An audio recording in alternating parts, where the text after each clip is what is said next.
از نور پاک قرآن صبح صفا دمیده.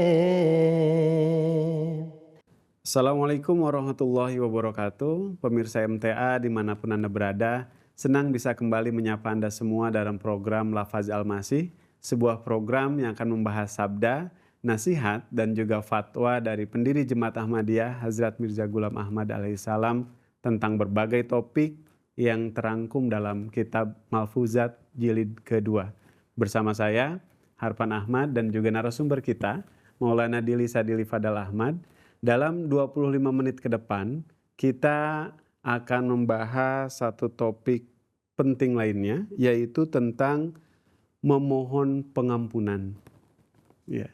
Namun sebelum kita memulai bahasan kita, seperti biasa kita sapa narasumber kita. Assalamualaikum Pak Dili. Waalaikumsalam warahmatullahi wabarakatuh. Ya, tadi bahasannya sudah disampaikan Pak. Siap.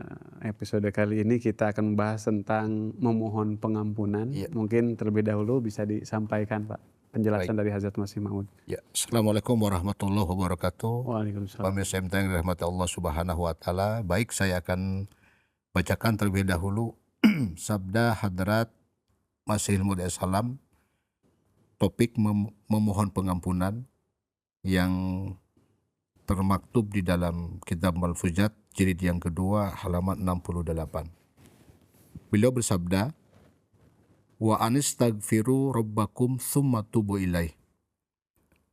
Dan jika kamu minta ampun kepada Tuhan kamu, dan kemudian kamu kembali kepadanya, kalian harus ingat bahwa mati ini diberi dua macam anugerah, yang satu untuk memperoleh kekuatan, dan yang lainnya untuk mengamalkan kekuatan itu. Untuk memperoleh kekuatan kepada orang Islam telah dianugerahkan istighfar, yang dengan kata lain dapat disebut meminta pertolongan, istimdad dan istianat. Tasawuf mengatakan bahwa sebagaimana seseorang mendapat kekuatan jasmani melalui latihan, maka dapat disebut bahwa istighfar berarti latihan untuk kekuatan rohani. Dia memberi kekuatan kepada jiwa dan juga memberi kekuatan keteguhan hati. Siapapun yang ingin memperoleh kekuatan harus melakukan istighfar. Ghafaro berarti menutup atau menekan. Dengan istighfar, seseorang berusaha menutup atau menekan kelemahan gairat yang menyebabkannya jauh dari Tuhan. Maka makna sebenarnya dari istighfar adalah seseorang harus berusaha menekan dan menyingkirkan racun-racun yang menyerang dan merusakkan manusia. Dan untuk menyingkirkan semua yang menghalangi antara dia dengan Tuhannya, dia harus menjalankan perintah-perintahnya. Perlu diingat bahwa ada dua hal yang terdapat di dalam manusia. Satu adalah racun dan kedua adalah obat pemunah racun. Racun dikuasai oleh setan. Jika seseorang memperlihatkan sikap bangga dan menganggap dirinya adalah orang yang teramat penting dan dia tidak meminta pertolongan pada sumber utama, obat pemunah racun, maka racun itu menguasai dirinya. Tetapi jika dia merendahkan dirinya dan menyadari bahwa dirinya bukan apa-apa dan tidak ada artinya serta memerlukan pertolongan Tuhan, maka sebuah sumber akan mengalir dan jiwanya mencair. Inilah istighfar. Dengan kata lain, dia mengalahkan racun dengan menerima kekuatan dari Tuhan. Pendeknya, itu berarti bahwa kalian harus terus beribadah kepada Tuhan. Pertama, kalian harus mematuhi Rasulullah SAW, dan kedua, kalian harus selalu memohon pertolongan Tuhan. Tentu saja, pertama dan yang terutama, kalian harus memohon pertolongan kepada Tuhan. Dan jika kalian sudah mendapatkannya, kalian harus tubu ilahi, yakni kalian harus kembali kepadanya. Malfuzat jilid yang kedua halaman 68. Sungguh luar biasa.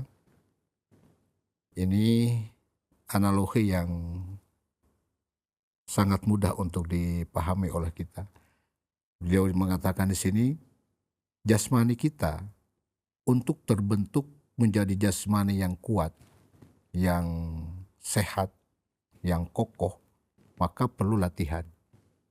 Maka kita tahu banyak orang yang datang ke tempat-tempat olahraga, ke untuk melakukan olahraga gym gitu ya, nge-gym untuk supaya terbentuk badannya.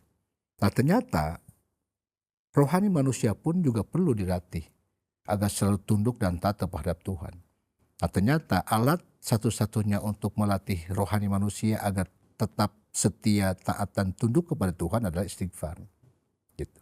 Dengan istighfar itulah manusia akan terlatih untuk menjadi orang-orang yang senantiasa patuh dan taat terhadap Allah Subhanahu wa taala. Nah, beliau katakan tadi dalam diri manusia ada dua hal. Yang pertama ada racun, yang kedua ada obat pemunah racun. Nah, racun di sini maknanya adalah dosa. Dan manusia itu hanya dua sisi hidupnya. Kalau tidak berdosa, ya dia menjadi hamba Tuhan. Dan kecenderungannya kepada dosa sangat luar biasa.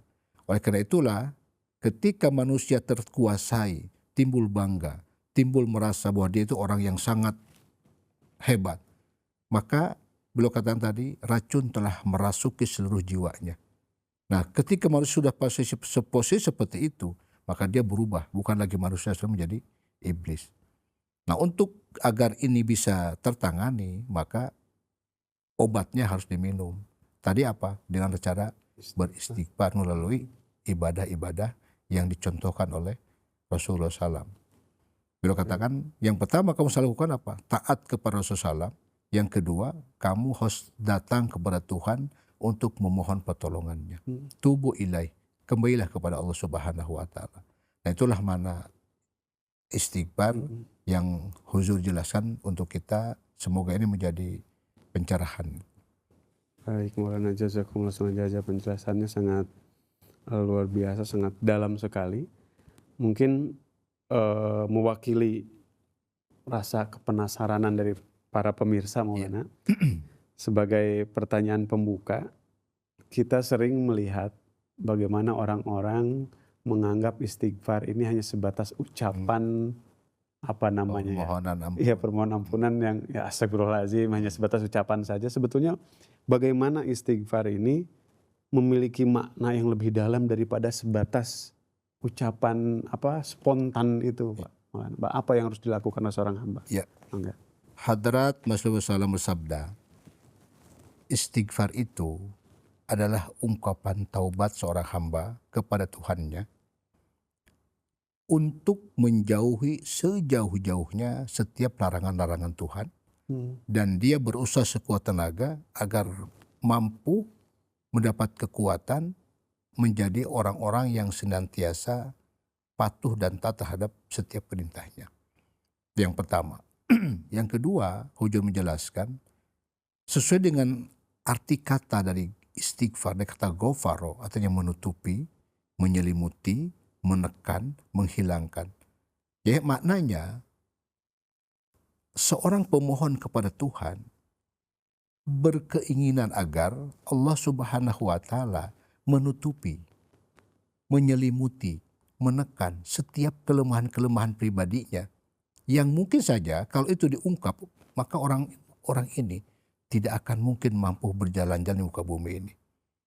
Jadi kita ini sebenarnya sangat bersyukur kepada Tuhan karena Allah tidak membukakan aib kita. Yang kalau itu terbuka, sejatinya tidak akan ada manusia yang mampu bertatap muka di muka bumi ini atas kelemahan, kekurangan, kelemahan yang kita miliki. Nah, makna istighfar yang sesungguhnya adalah bahwasanya kita memohon kepada Allah agar tidak terungkap, agar tersembunyi, agar tertekan semua kelemahan-kelemahan kita. Seraya kita mohon kepada Allah agar Allah dengan kekuatannya menganugerahkan kepada kita agar kita menjadi orang-orang yang senantiasa mampu untuk melaksanakan setiap perintah yang Tuhan perintahkan kepada kita. Itu mana istighfar yang Hujur jelaskan. Nah tadi yang selanjutnya Hujur mengatakan istighfar ini bukan ucapan. Kalau hanya sekedar ucapan, tadi semua orang juga bisa lakukan. Bahkan ada makhluk yang bisa ngomong juga bisa melakukannya. Kalau hanya sekedar diucapkan. Jadi makna sesungguhnya istighfar itu adalah setelah diucapkan, dia pahami. Setelah dipahami, berusaha sekuat tenaga untuk diaplikasikan dalam kehidupan. Ketika dia bilang astagfirullahaladzim, aku memohon kepadamu ya Allah yang maha tinggi. Memohon apa? Memohon ampunan atas kelemahan yang pernah kita buat, sengaja atau tidak, besar ataupun kecil. Masalah dari kesalahan apa? Kita sudah jelaskan di episode yang lain tentang 3 macam dosa. Ada dzanbun, ada ismun, ada syai'atun. Jadi kita memohon dari semua itu agar tidak ada di dalam diri manusia. Aplikasinya berbentuk ibadah. Istighfar itu alat yang Allah sediakan agar hati terlatih untuk menjadi orang yang patuh dan taat. Nah, cara melatihnya seperti apa? Melakukan semua ibadah. Makanya bahasa Masih Wasallam, pertama kamu patuh dan taat terhadap Rasulullah. Yang kedua, patuh dan taat terhadap Allah. Di bahasa Qur'annya kan atiullaha wa atiur rasul. Taat kepada Allah dan taat kepada Rasul. Gitu. Jadi jelas ya bahwa istighfar ini bukan hanya sebatas ucapan spontanitas atas kesalahan kita, kemudian kita tidak meratapi atau bukan meratapi, tidak mencoba untuk merubah itu ya. Bahkan harus kemudian setelah menyadari kesalahan kita melangkah ke arah yang lebih baik ya. Mangga. Selanjutnya Maulana,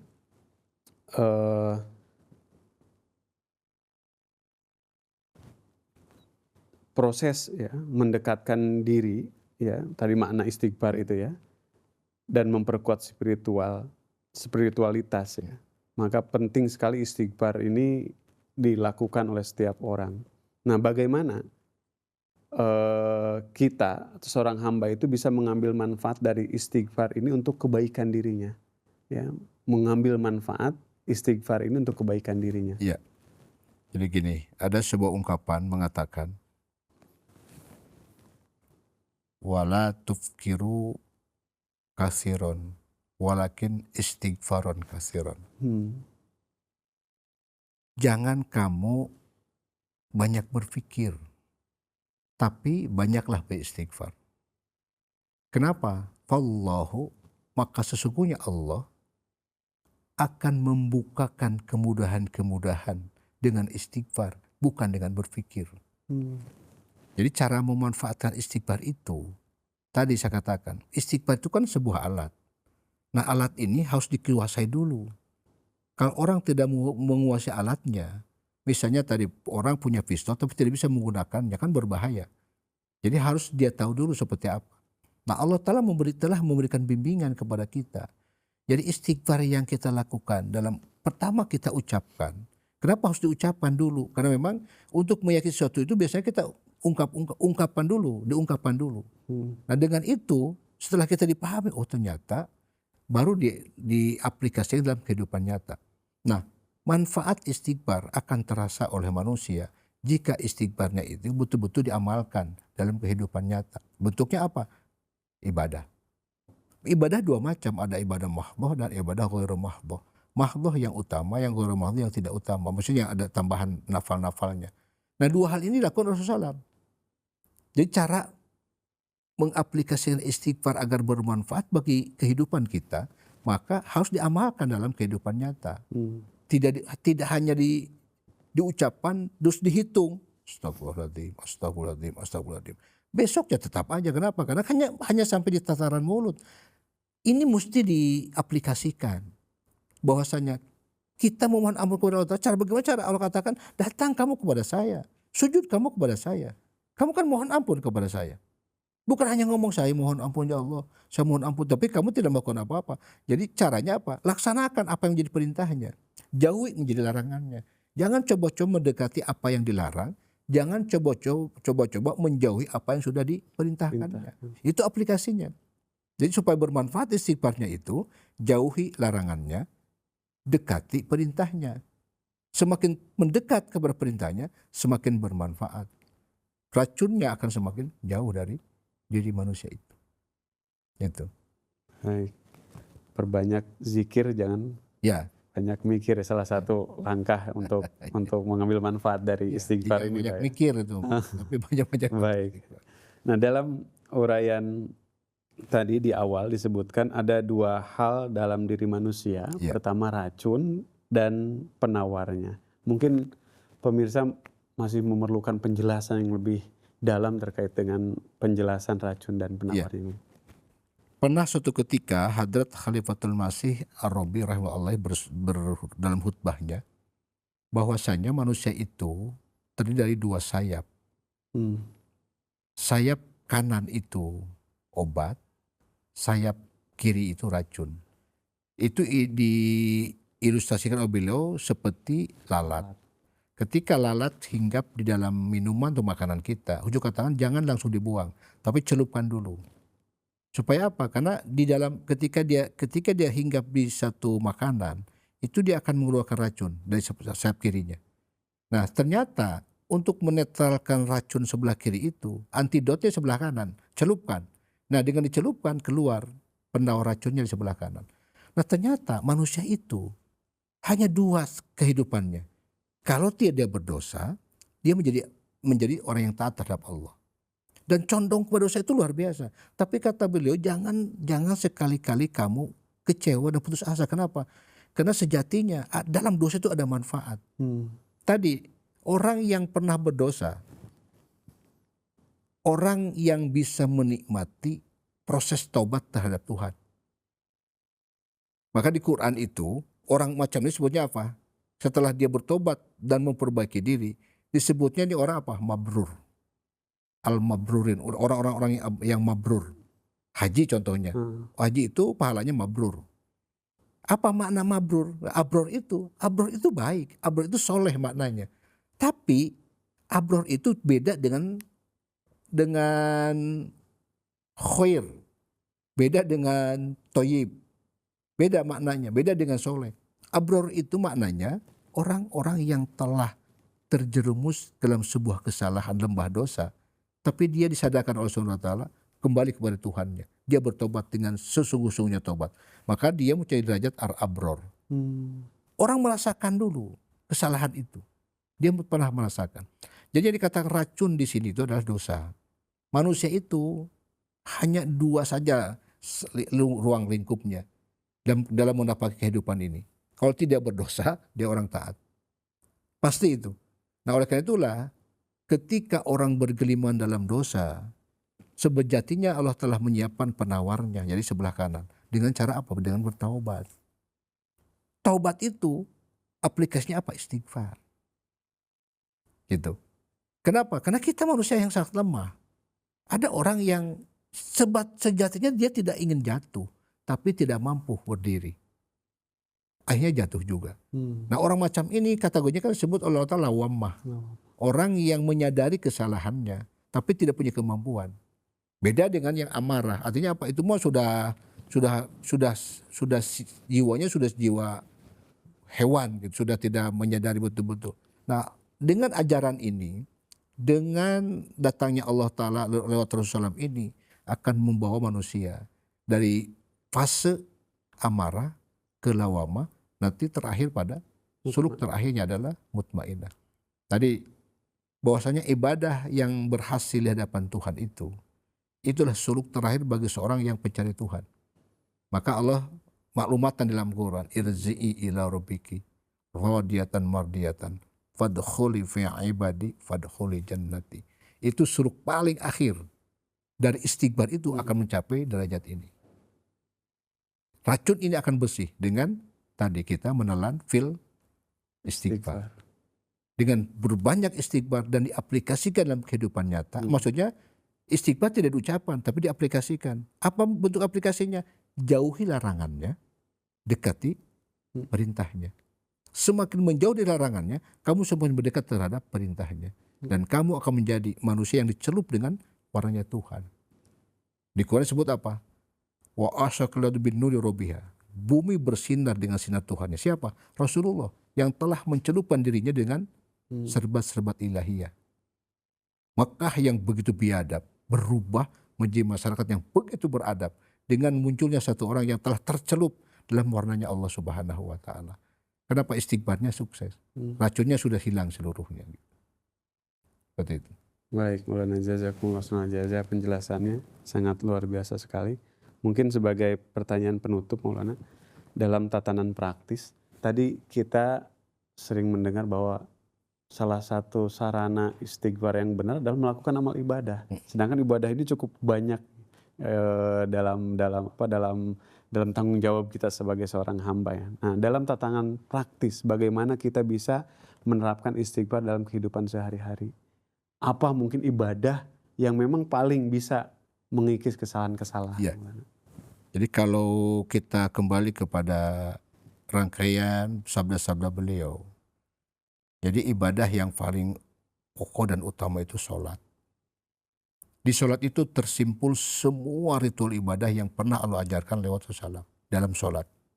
Di situ ada istighfar, di situ ada pengampunan, di situ kita dilatih untuk menjadi orang yang patuh dan taat, setia, mencintai, toleransi, tepok saliro, empati, semuanya ada di dalam sholat.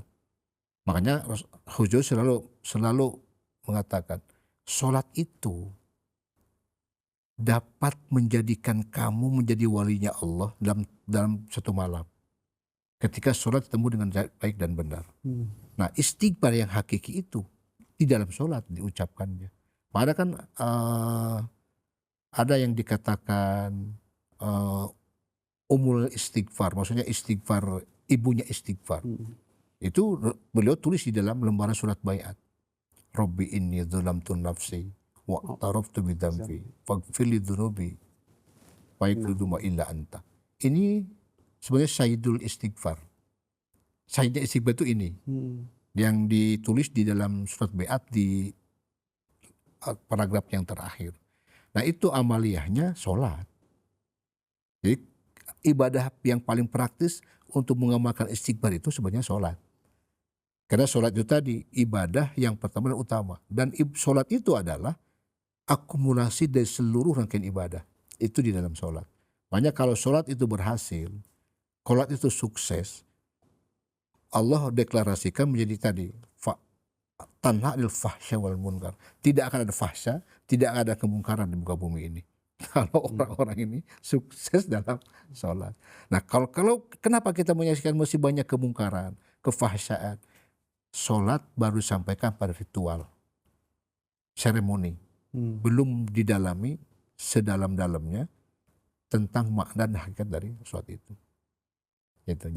Jadi aplikasi istighfar yang paling praktis dalam kehidupan keseharian adalah sholat, dalami, dan ambil manfaatnya. Jadi bukan hanya sebatas melakukan sebatas ritual aja Pak ya, kebiasaan ya, tapi memang harus dipahami secara benar. Betul. Jazakumullah Maulana, penjelasan sangat luar biasa. Alhamdulillah bahasan kita kali ini tentang memohon pengampunan telah selesai. Jazakumullah kepada narasumber atas ilmu dan penjelasannya yang sangat luar biasa. Juga terima kasih kepada para pemirsa yang sudah menyaksikan acara ini sampai dengan selesai. Kami akan kembali dengan topik-topik yang menarik lainnya di episode-episode berikutnya. Sampai jumpa, tetap sehat dan dalam lindungan Allah Subhanahu wa taala. Assalamualaikum warahmatullahi wabarakatuh. Waalaikumsalam warahmatullahi wabarakatuh. از نور پاک قرآن صبح صفا دمیده